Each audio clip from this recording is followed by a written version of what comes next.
Let's dive into the world of query optimization techniques. We'll explore strategies for optimizing slow queries and dramatically improving your database performance. This is the MongoDB Performance Series. Before optimizing, it's crucial to understand how to measure query performance.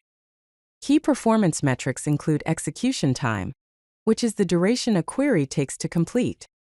Documents examined, which is the number of documents the database had to go through to fulfill the query. Index usage, whether the query is effectively using indexes to speed up the search and memory consumption, how much memory the query uses during its operation. We can use the explain function to analyze query performance.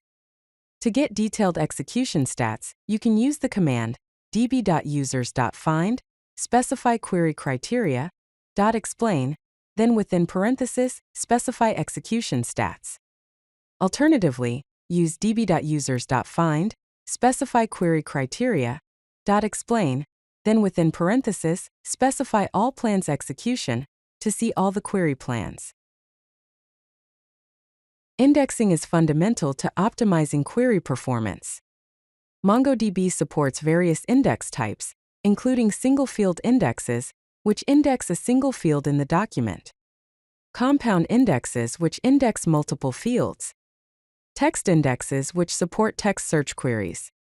Geospatial indexes, which are optimized for location-based data, and sparse indexes, which only index documents that contain the indexed field. To create indexes, use the createIndex command. For a single-field index, use db.users.createIndex, specify the field name, and one for ascending order. For a compound index, use db.orders.createIndex, then specify the field names and their respective orders. For a partial index, use db.products.createIndex, specify the field name and its order, then specify partial filter expression, and define the condition for the index to apply. The way a query is structured significantly impacts its efficiency.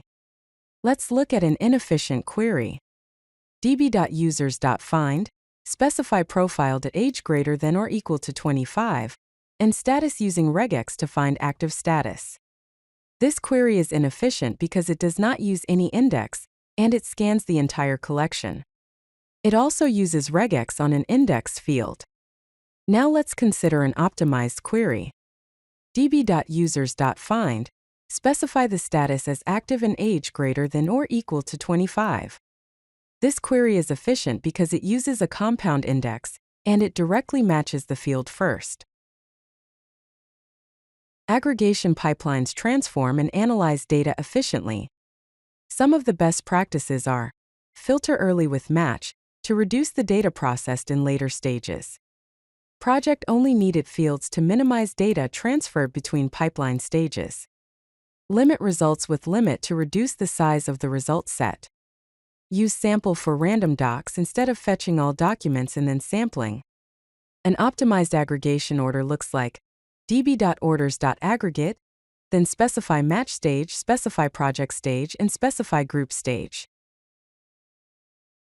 Schema design impacts query performance.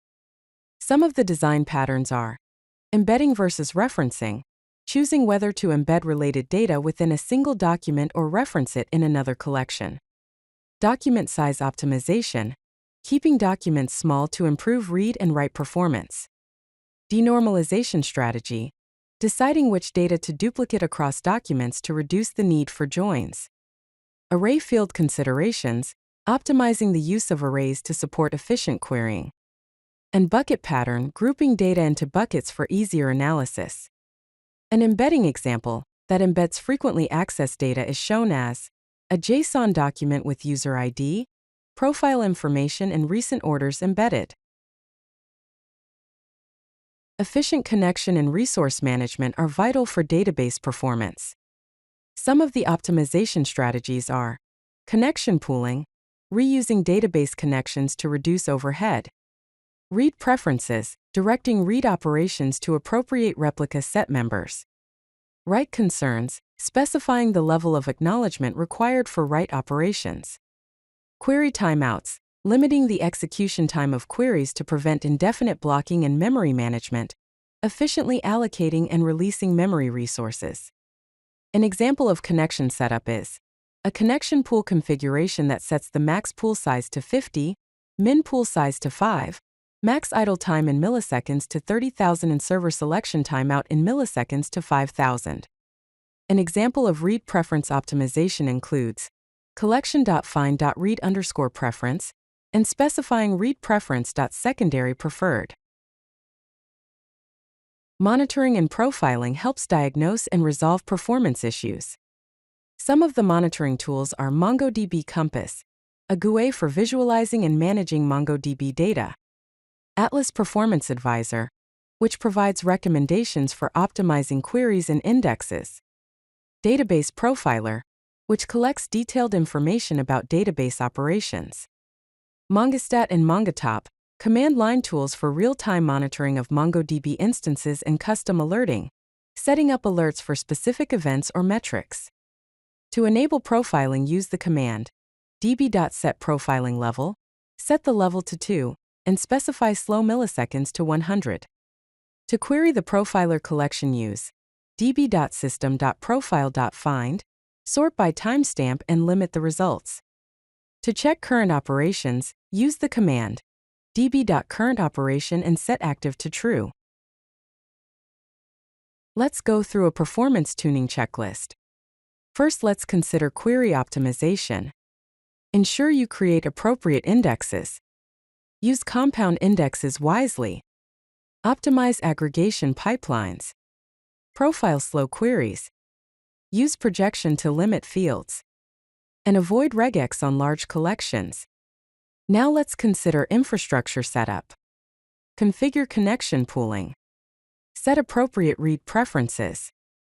Monitor resource usage. Implement proper sharding. Configure write concerns, and set up monitoring alerts. Key takeaways from this performance series are: proper indexing and query structure are fundamental to MongoDB performance optimization. Regular profiling and monitoring help identify performance bottlenecks early. Optimize early, monitor always, scale smartly. If you like this video, hit that like button and don't forget to subscribe. Visit CodeLucky.com for more such useful content.